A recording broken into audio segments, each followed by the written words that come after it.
how important is the ocean in the UNFCCC process? Oh, it's so important that this COP that it be recognized, because we so concentrate on just the forest, we forget about the ocean. So we need to bring it to the same level.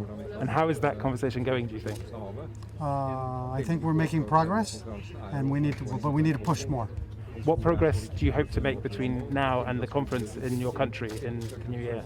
Well, we're hoping that we'll have good announcements and outcomes so that at the conference in Palau we can continue the momentum with those good outcomes, because the ocean has a lot to contribute, and sometimes we just use it as our disposal site instead of the value that it really contributes to us. And just for us, for a sort of commentary piece, could you talk to us about the importance of the ocean in your country's economy? Oh, very good question. One of the things that we have learned is that if we continue, that the ocean and climate nexus are so important.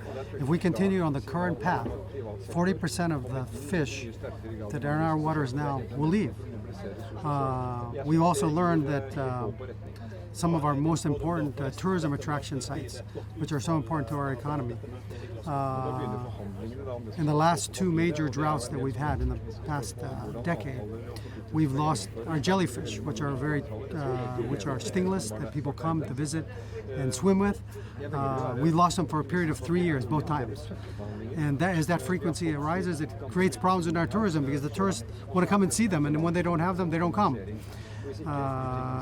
So that affects also the effects of the coral reefs.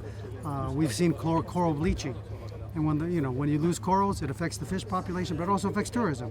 So definitely the impacts of climate change and the protection of the oceans is so important for building a resilient economy.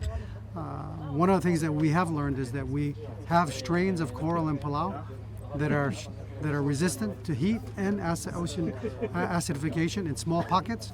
So it's now about transplanting those and expanding them, plus you share those with the world.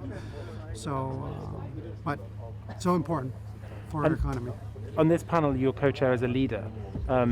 What is a challenge in bringing other countries along in doing more for the ocean in a positive way in relations to their NDCs and the UNFCCC process? What challenges are we facing in getting countries to adopt more ocean positive policies?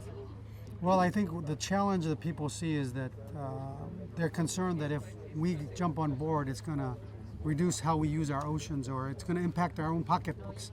And at the end of the day, that's what it's all about, right? And it's really about creating that understanding that it's a win-win.